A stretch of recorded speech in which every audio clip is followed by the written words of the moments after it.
The Peter Schiff Show. Today, the price of gold got to within $3 or so of hitting 1,900. We couldn't quite break above that barrier, and we ended up settling out about $15, $16 higher on the day.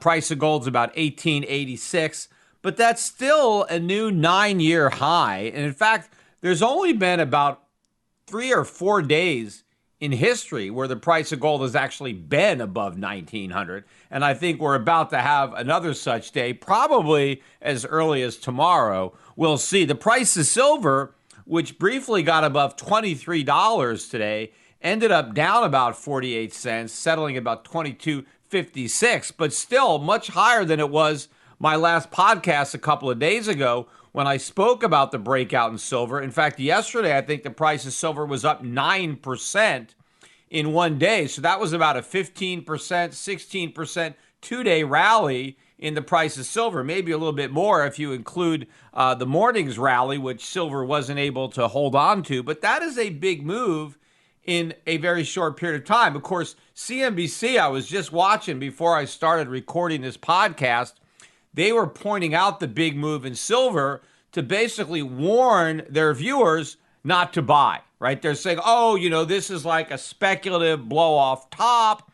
You normally see this kind of action at the end of a move, not at the beginning. We've seen this before in like tech stocks and stuff like that. So they think this is a bubble that's just popped.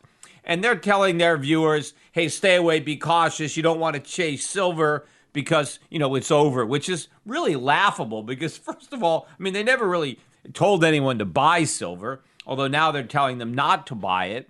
But to think that this is some kind of end of a bull market, that this is a manic blow-off top, is just laughable. Look at a silver chart. It doesn't look anything like a top. In fact, it looks like a breakout from a bottom. In fact, if you go back and listen to some of the podcasts that I've done recently, I have been describing silver as a coiled spring.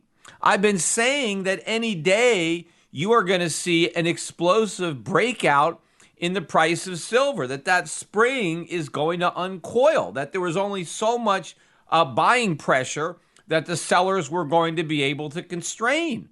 And that's exactly what happened. That's why I've been pounding the table on buying silver. That's why I've been telling our clients at Shift Gold even to sell some of their gold to buy silver using gold, because silver had never been so cheap relative to gold. So you're coming off an extreme low, right? Not, in terms of dollars, but the real price of silver is measured in gold. Gold is real money, right? So in terms of gold, silver was at a record low. A price that had never been so low in recorded history, right? In all the records of history, because gold and silver have been used as money for as long as we've had records. And as long as we've had records, you've never been able to buy so much silver with an ounce of gold. So you're talking about a record low price, and now we've broken out of that, low level, that consolidation. And instead of recognizing it as the beginning of a new bull market, they think it's the end of a bull market that hasn't even begun. All they're looking at is the move that silver made off the ridiculous low that it went down to in March, where silver went down to $11, $12. It dropped from about 18. And that's when everything was getting killed. And so silver got killed too. But that low is a ridiculous and irrelevant benchmark to look at. So throw that out. The rally really began from about the $18 level, which is where silver was, before this whole COVID thing started, before the Fed went to zero, before the Fed launched QE4. So if you look at all of the monetary stimulus, all of the inflation that has been created since March, the price of silver is still cheap at $22, $23 an ounce. In fact, it should have been higher than that even before the whole COVID thing. So CNBC is staring at the beginning of what is going to be a massive, historic bull market in the price of silver. Now, I don't think silver, again, is going to get up to the same level it did in 1980 in terms of gold, but it's going to shatter that price in terms of dollars because the dollar is getting killed. As a matter of fact, the U.S. dollar index today was down again, and we finally traded below the March low. We didn't close below that low, but we traded below it, and we still closed negative on the day. The dollar index now has a 94 handle attached to it, but this is really the lowest it's traded. If you look at the actual price, it's the lowest since September of 2018. So not quite a 2-year low, but it's close to a 2-year low in the dollar. So you have the dollar falling, you have the price of gold rising, now the price of silver is rising, and instead of recognizing this as the beginning of something, CNBC already thinks it's the end of something. They think the party is over and it's barely gotten started. You know, it's a shame that they don't apply that kind of skepticism, to the NASDAQ, or that they didn't, to the dot-coms. They like to now say, hey, this reminds us of the dot-coms, except during the dot-coms, they were among the biggest cheerleaders of the mania. So they've never met a mania that they didn't like. And the only time they're saying something's a mania is when it's in an asset they don't like gold and silver. So they're scratching their heads. They don't understand what's going on. But really more important than the bad coverage of what's happening in gold and silver. And they do mention it. I mean, they can't ignore it, right, when you're making these kind of moves. So they have about the minimal amount of coverage that they can give to it. And it's all about, why this is over or it doesn't make sense. It's not really favorable coverage like, hey, you should go and buy gold and silver or buy the mining stocks. I mean, every once in a while, there'll be a lone guy that'll come on and they like gold and silver. But again, a lot of these guys that like it now, they didn't like it when it was a lot lower. They used to give me shit for recommending it. But I'm glad that a few of them have come around, even if they don't want to acknowledge me when they do it. Because you can't really say my name on CNBC. My name is like one of those words. There's like these 7 bad words that you can't say on television. Well, on CNBC, there's an 8th one, and it's my name, right? So they don't want to talk about me. But I know they think about me every time they see the price of gold make it a new high. Which I think I get a little bit of a kick out of knowing that they're thinking about me and they're not mentioning my name. Although they can talk about me a little bit on Fox Business. I was on with Liz Claman yesterday. It was a very short segment, unfortunately, on Countdown to the Closing Bell. But I did get a call from a Fox Business reporter who wrote a good article on gold today and quoted me. So I get a little bit of press, but not much. But the point I'm trying to make on the coverage is not that they're just not covering, the move the way they should, but they don't understand why gold and silver are going up. And they don't understand the implications of gold and silver going up or the implications of the forces that are driving gold and silver to move higher or the dollar to move lower. I mean, that is the thing. We are staring at a major economic crisis, right? We're very close to something far bigger than 2008. And but everybody is oblivious to what's coming. And everyone was oblivious in 2008 or before 2008. So it's no different.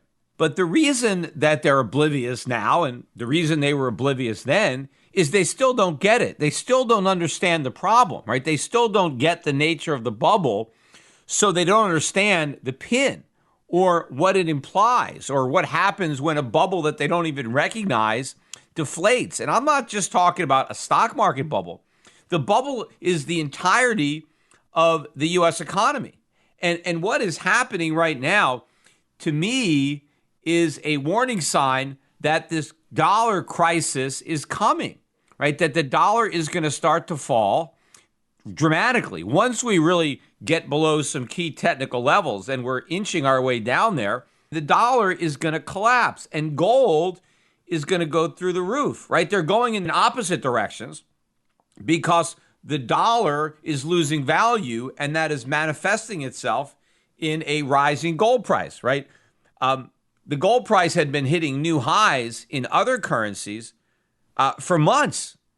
the dollar was the only currency that wasn't making a new record low in terms of gold. And I've been saying on this podcast that eventually the dollar would join the club of fiat currencies making new record lows. And we're about to join that club. We're not that many, $30, $40 away from a new record low. But again, when gold is going up, it's really not the price of gold going up. It's the value of fiat currencies going down. And you need more of a particular unit of fiat currency to buy an ounce of gold. But what the people in the financial media don't understand is the gravity of this situation. They don't understand that the entirety of not only our bubble economy, but the Fed's ability to continue to provide monetary stimulus, Congress's ability to continue to provide fiscal stimulus, all of that is predicated on the dollar not dropping, right? They're talking now about extending the unemployment benefits, right? They're about to expire at the end of July. And if you remember, on this podcast, again, I said from the first time that Congress made the mistake of going for this extended unemployment benefits where they were giving everybody $600 a week and it was going to last for 4 months, what did I say? I said it's not going to last for 4 months. It's going to last at a minimum through the election, because I knew that in July, when you're less than 4 months from a November election, that there was no way that politicians were not going to extend these benefits, especially since they made them so lucrative, which was part of the problem. They made them so lucrative that a lot of people don't want to go back to work because they're making a lot more money on unemployment than when they were working. And these voters, right, nobody wants to take this away from the voters, although the Republicans now, right, are kind of pretending that they want to do something about this problem. And I think a plan that I heard is they want to limit the extended benefits to 70% of what you used to earn, right? You can't just get $600 a week extra if you used to earn $400 a week. Your supplemental benefits would be capped at 70% of what you used to earn. But even if you realize that that benefit supplements their normal benefit, chances are if your federal benefit is 70% of what you used to earn and you add that to your regular benefit, you're earning about the same or receiving about the same in unemployment as you would get if you went back to work. So that's still a disincentive for people not to go back to work. It's not as great a disincentive, right? But it's still a disincentive. So they still don't get it. But, the Republicans did understand this. There was, I forget which Republican actually tried to block this bill. And they tried to insert a rider last minute that would limit the amount of additional unemployment benefits that you can get to no more than 100% of what you were earning, right? Because somebody recognized, oh my God, we're paying people not to work. Clearly, they're not going to work if we pay them not to work. So they tried to do something to mitigate the damage. But that rider, that amendment was voted down. So they knew that it was going to create a problem, and they didn't even want to fix it before it even got started because of the politics. Well, the politics are the same now as they were then. So I think the Republican fix is going to get trashed, and they're just going to sign on to some kind of big extension so that we get this beyond the elections. And in fact, if you look at the unemployment numbers that came out today, the weekly claims that we get every Thursday, for the last, I don't know how many weeks in a row, but many, many weeks, the unemployment numbers had been going down. They were still over 1 million claims every week, but the number was getting smaller and smaller until this week. This week we broke that string of declining first-time claims, and we got an increase. Last week, it was 1.3 million claims, and they revised that up slightly to 1.307 million. They were looking for 1.308 million, which would have been a slight increase. We ended up going up to 1.416 million, so a much bigger increase. But the important thing is, again, we broke the trend of declining claims, and now claims are rising again. And I think this could be the beginning of a new upward trend as a lot of the businesses that reopened are now reclosing.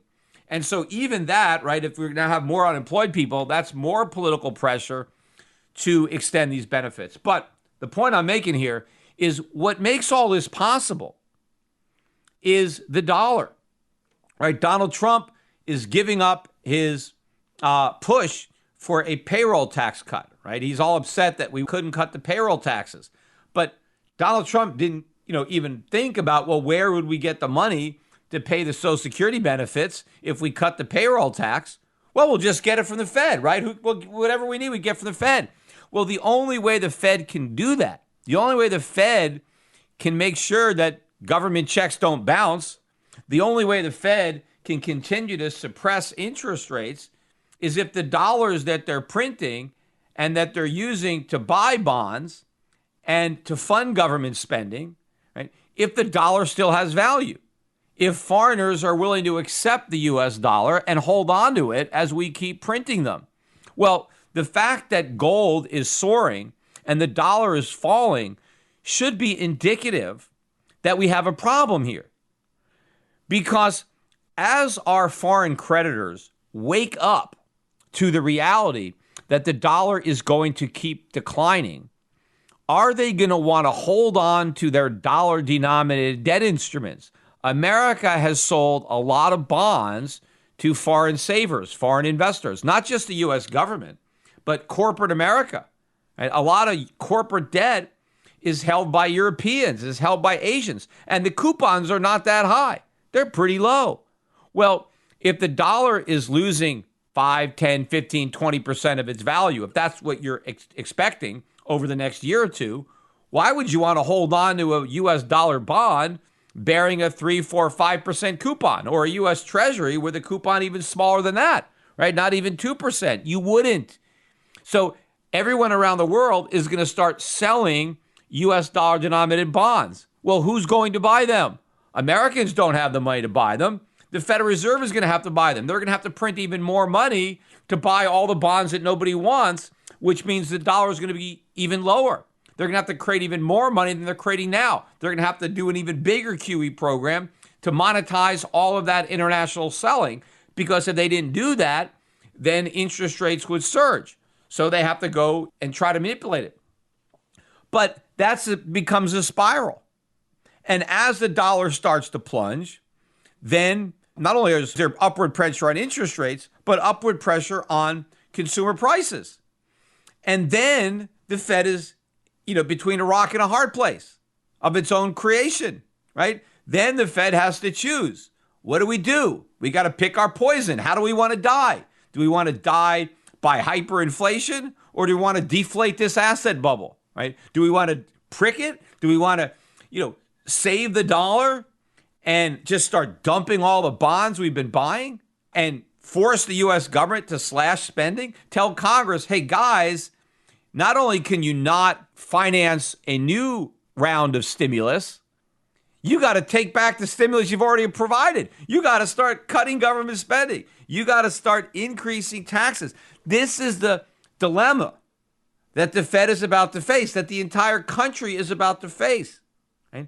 This crisis, which is so much worse than a mere financial crisis, when you're talking about a dollar crisis and then a sovereign debt crisis, and nobody is even discussing this possibility, even like it's a long shot. Even if you want to say, look, this is a worst case scenario that might happen, but we don't think it will, they're not even doing that.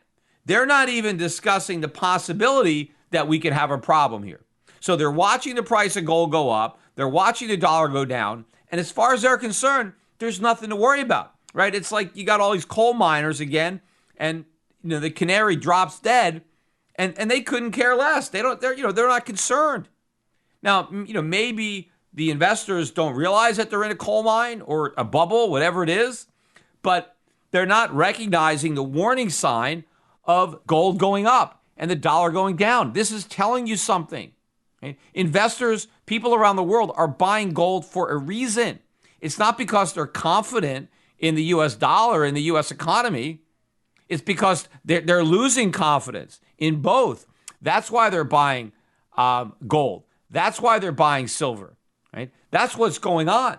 But this loss of confidence is going to spike as the price of gold moves even higher. And again, as I said on my last podcast, it's hard to tell, which is the horse and which is the buggy.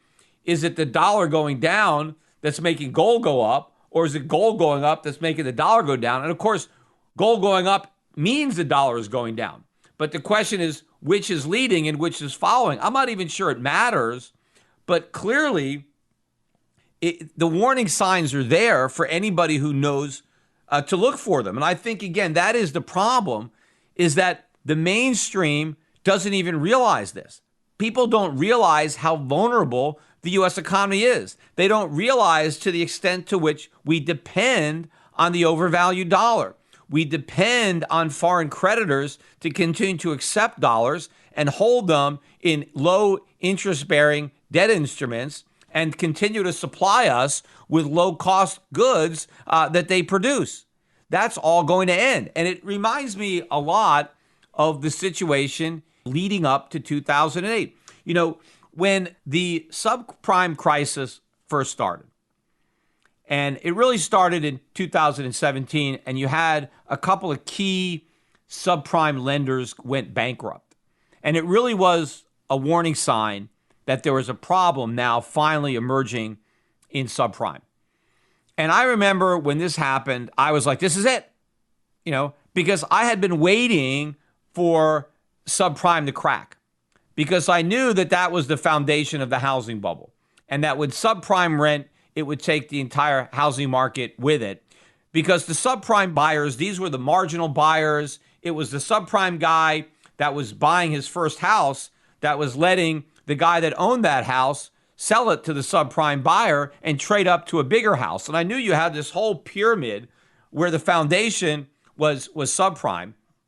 And I also knew that once the subprime popped, that it would have ramifications throughout real estate credit. I mean, you go back and listen to my mortgage banker speech for the benefit of some of the new listeners now who maybe just started listening to my podcast. They heard me on Joe Rogan. Go back and look at Peter Schiff Mortgage Bankers and look at the speech that I gave to about 3,000 mortgage bankers in Las Vegas in 2006, warning about the subprime crisis, the real estate bubble, and what was going to happen, the financial crisis. In fact, the reason I went to that conference, and I had been there the year before, and they invited me back. They haven't invited me back since. But the reason I was there was because I was looking for investors in the hedge fund that we had helped set up to short the subprime market. And I thought that I could find investors because these people were, successful mortgage brokers. They were making a lot of money, and I thought they might want to hedge their bets by, betting a little bit on the no-pass loan, right? By getting into a hedge fund that would profit from a collapse in the subprime, which I knew would also take down their entire industry. In fact, I was joking. There were so many people at the conference. I said, in a few years, you'll probably be able to have this whole conference at just one hotel room. I think we were at the Mirage. But I was waiting for this crisis for years, right? I wrote a book, my first book, Crash Proof, How to Profit from the Coming Economic Collapse. That book came out in February of 2007, but I started writing it in late 2005. And in fact, before I started that book, I was going to write a book on the housing bubble. And it was going to be like, it's a take on the American dream, like the American nightmare. And I was going to talk about what was going to happen when the housing bubble popped. But I ended up writing a broader book on the economy overall, and housing was, a big chapter in that book. But I thought it would be better to write a more comprehensive book than just limiting the book to the housing bubble. But because I understood the nature of this bubble, and not only how the Fed had artificially inflated it, but I understood how housing wealth was such an important factor in the overall U.S. economy, because I knew that a lot of the spending in the economy was a function of home equity extractions. And I knew that because homeowners felt wealthy and expected their houses to continue to appreciate, they had a diminished need to save. And so savings were down and people were spending more money because they thought they were richer than they really were. And so this was distorting the entire economy. It was goosing GDP. It was also providing a lift to the stock market. And that was also part of it. So, I saw all of this and I knew that eventually the bubble would pop. And I appreciated how much damage, right, would result from that, not just in housing, but in the banking system. But if you didn't understand that it was a bubble and you thought everything was fine, then you just ignored what happened with the subprime lenders. And in fact, even when the whole subprime market fell apart, nobody in the mainstream was worried.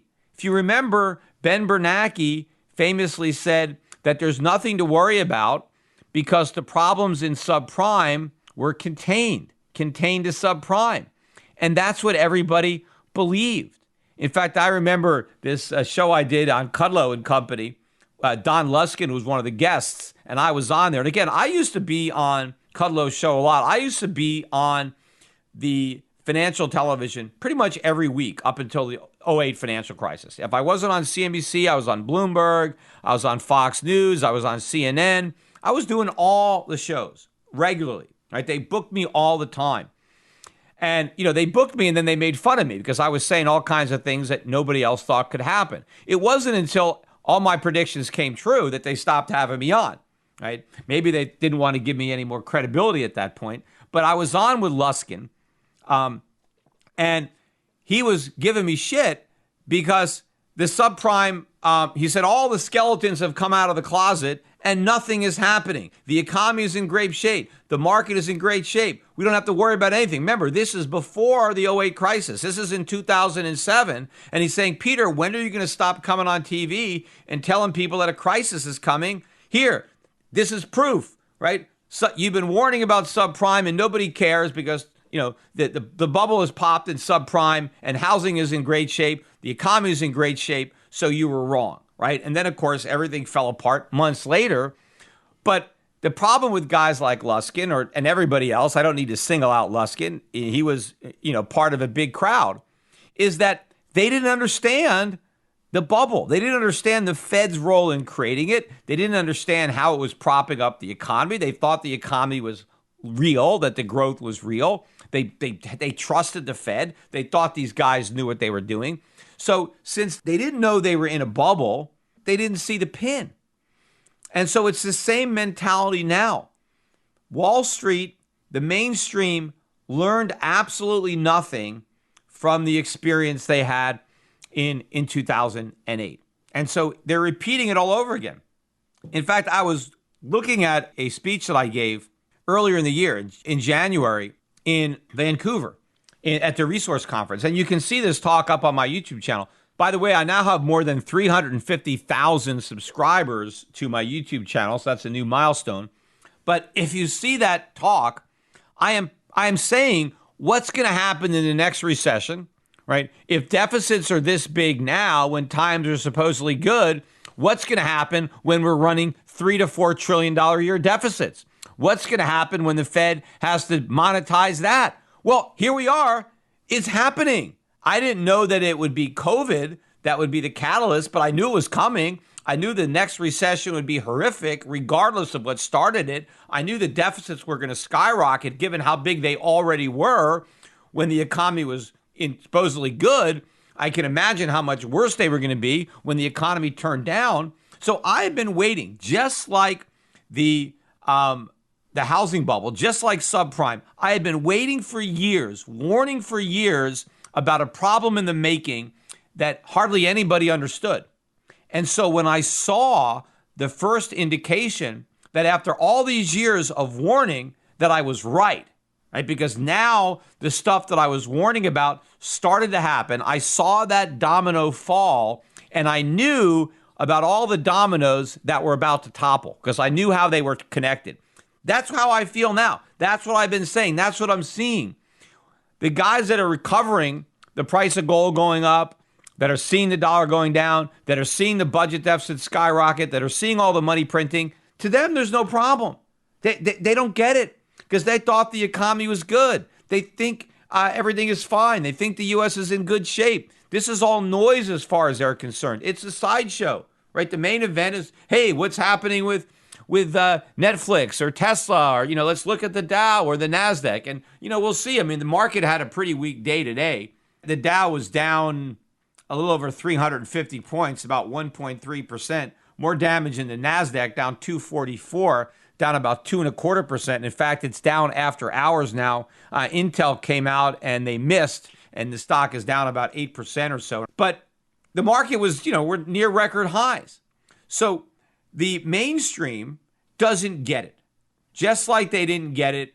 And even I was doing debates with people, even in early to mid 2008, right? Saying that the economy was a mess, that we're going into recession or already in recession. And people were arguing with me. They were saying, no recession anywhere in sight. You're wrong. There's not going to be a recession. We were already in one. Because remember, the government came out in late 08 or early 09 and then declared retroactively that the recession began in December of 2007.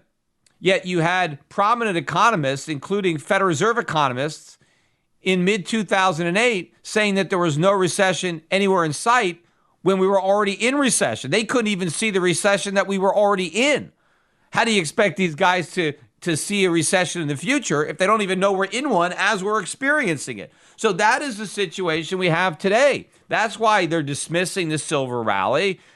That's why they're looking at the price of gold, about to make a new high. And to them, it's no big deal. They don't understand the warning because they don't know that there's anything that they need to be warned about. You can't read the writing on the wall if you don't even know to look for it, right?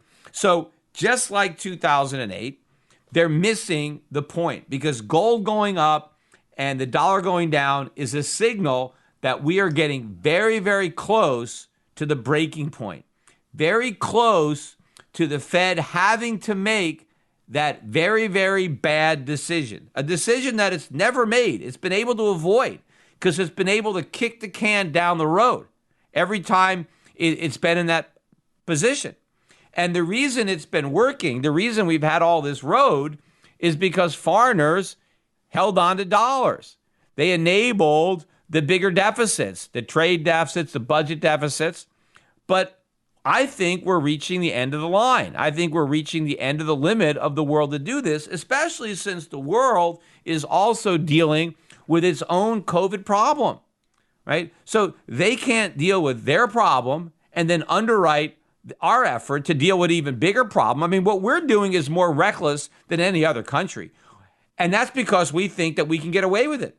We still think that we can have whatever we want as long as the Fed creates the money, that there is no consequence. There is no downside. Yes, we can all shelter at home. Nobody has to work, and the Fed can just give everybody money, and we'll all go about our lives. We don't actually have to work and be productive. There's no limit. Whatever money the states need, whatever money people need, whatever money small businesses need, the Federal Reserve will just supply it, and everything is going to be fine, right? Well, we're about to find out the hard way that that's not the way life works, right? There is no free lunch. Right now, people think it's not just a free lunch. They think we can have a free lunch, breakfast, dinner, not only every day, probably every day of the year.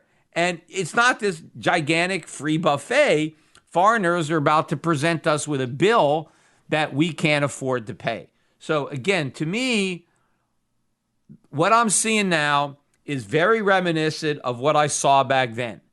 And I started screaming my warnings much louder. If you go back and you look at like the Peter Schiff was right video, again, if you're new to my podcast, you don't know about that. That was a viral video, got about 2 million views initially before the guy that created it took it down. But it got 2 million views in 2009, which was a lot of views for a YouTube video back then. In fact, as of that point, it was probably one of the top YouTube videos ever. I mean, of course, now, you have a lot of videos that get more than 2 million views. But in 2009, YouTube was pretty young, and there weren't that many videos that were getting 2 million views, right? Unless it was just a pop star or something. But this was a very, very, widely seen video. But if you look at that, most of my appearances from that were 2006, 7, 8, after it was obvious that the subprime had popped. I started screaming much louder, warning, much more decisively about the collapse that was coming, about the financial crisis that lie ahead, about how the banks were going to fail, how Fannie and Freddie was going to go bankrupt, because by then I had seen enough of my predictions come true. Well, anybody who has been following me since then. Anybody who's been listening to my podcast, it should now be obvious, right, that what I've been forecasting is going to happen, because so much of what I said would happen has already happened. All of the things that I said would ultimately lead to a currency crisis, a dollar crisis, all those things have happened. And now we're starting to see it all play out in real time. We're seeing the price of gold about to hit a record. We're seeing the dollar going down. Remember how many people earlier in the year were predicting this huge spike in the dollar? That's what all the experts were saying. They were worried that the dollar was going to get too strong. And I was saying, talk about a non-problem.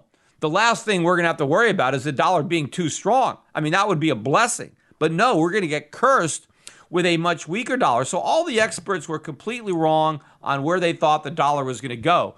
But this dollar decline is happening in the face of everybody believing that the dollar is going to go up because of all of the problems associated with the pandemic. Well, if the dollar can't rise when it normally would be expected to on safe haven buying, because remember, gold is rising as a safe haven asset. Why isn't the dollar rising? Because it's not a safe haven. The dollar is the epicenter of the risk.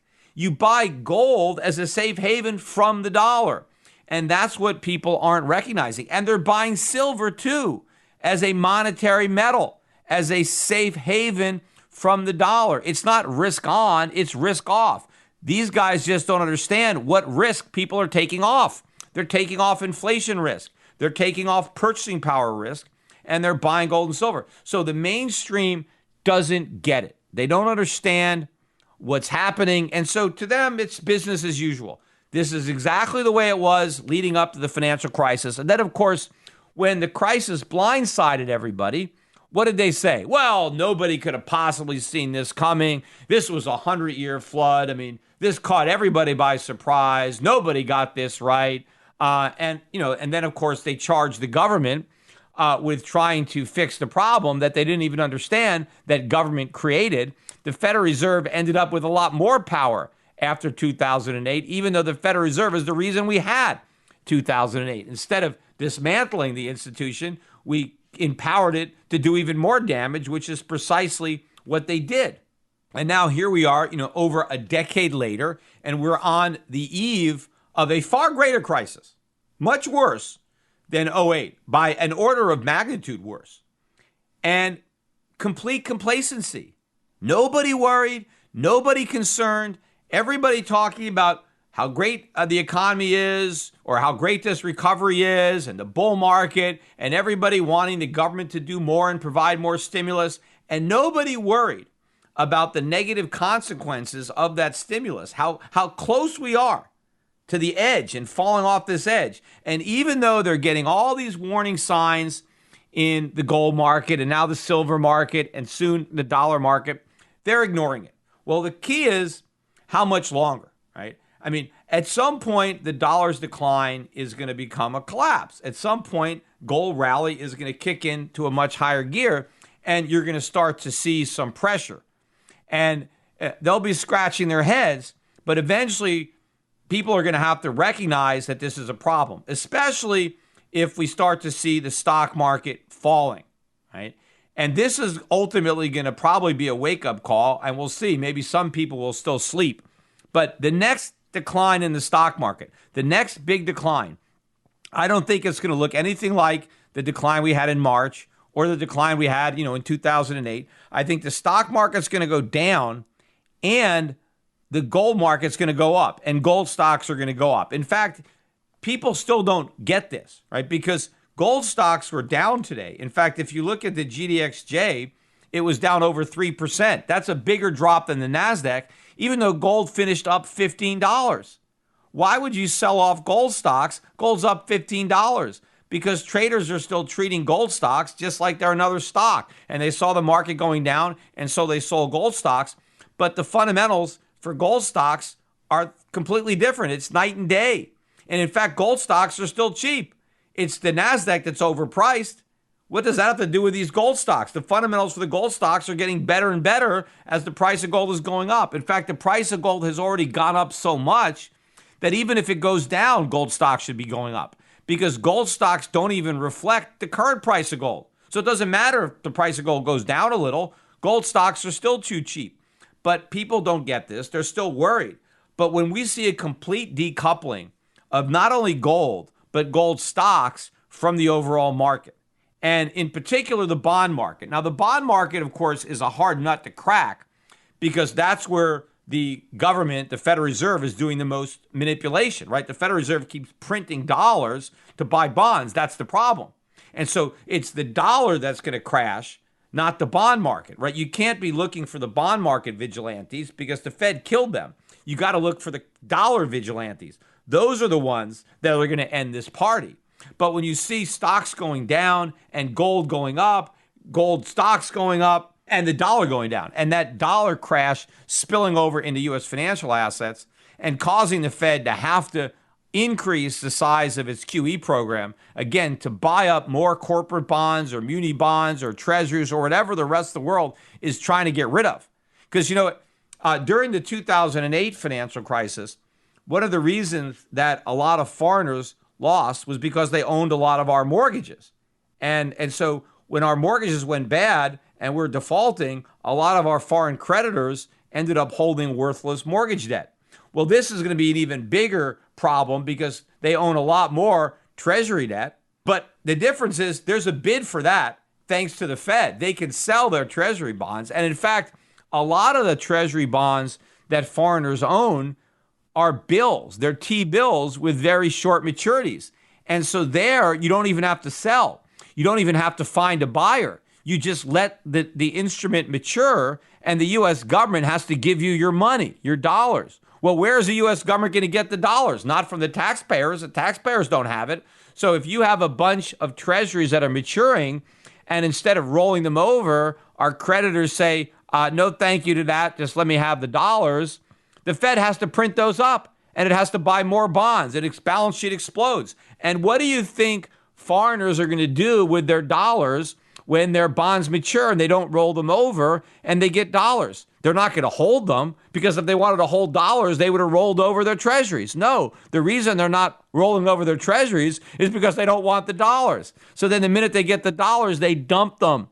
They sell them to get back their local currency. So this is going to be an unprecedented crisis. Go back to 1997 and look at the Asian currency crisis, and look at what happened to the economies and to the stock markets in Indonesia, in the Philippines, in Malaysia, in Thailand, right? Because these currencies dropped. And when the currencies dropped, there was capital flight out of their countries. And so they went into deep recessions, rates went up, inflation spiked. It was a real disaster. And stocks went down. Even as the currencies went down, stocks went down too, right? Well, that's going to happen in America, only worse. We are in much worse shape, fundamentally and structurally, than any of those Asian economies were going into the 1997 Asian currency crisis. This is going to be maybe the 2020 or 2021 U.S. dollar crisis, a much grander scale than the Asian currency crisis, and much more significant for the global economy, because the U.S. dollar is the reserve currency. I mean, the ringgit, the baht, I mean, those were just peripheral currencies. It didn't matter to somebody if the ringgit was crashing, but if the dollar is crashing, if the U.S. dollar is crashing, this is a big, big deal. And you have these networks that are spending the whole day covering the market, covering all the financial markets, and talk about ignoring the elephant in the living room. I mean, this is a whole herd of elephants in a room smaller than a living room, and they're still ignoring that, and they're just focusing on really what is the sideshow. So I am going to continue to put the focus on the main event. I'm going to make sure that the people who are following me and listening to my podcast understand what's going on. And more importantly, I'm going to keep them from going broke. And in fact, not only that, not only can you avoid going broke, but you can actually end up profiting. You can actually end up making money off of this crisis. And one final thought, again, what you can do to help me spread the word, not only tell your friends about my podcast, follow me social media, but, start following me on Instagram. I've been talking about my Instagram account. We're up to 32,000 plus followers now. but still, I mean, I got over 265 now thousand on Twitter. And so I've been doing a lot of tweeting because 265,000 people are following me. Still haven't been that active on Instagram yet because I still don't have a big enough following. I want to cultivate it and then get more active because I think the platform could end up being helpful in my efforts to reach a younger demographic. Not so much because I want them as clients, but because I want to influence them. I want to help them to understand real economics early on. I want to help get through the barriers and basically unbrainwash them, de-indoctrinate them from what they've been learning. And so I want to reach out to them on this platform. So hopefully we can get to 100,000 followers. Maybe that'll be a nice place to really start upping my game on my Instagram. So if you're listening to the podcasts and you're not following me on Instagram, just go to Peter Schiff and follow me. And if you're not even on Instagram, just set up an account. It's no big deal. And then follow me. Even if I'm the only person you're following, follow me. But you might find that you've got some friends on Instagram and stuff like that, because the key is I want people sharing my content. So when I put up a story on Instagram or whatever I post, I want to make sure that everybody who's following me shares it with everyone that follows them so we can really spread the truth around the world. Because I've got a lot of competition. There's a lot of people spreading lies, and there's not that many people telling the truth. So I need more people to help me disseminate that information so that we can actually be heard among a chorus, of ignorance. We want to have a little bit of real economic understanding.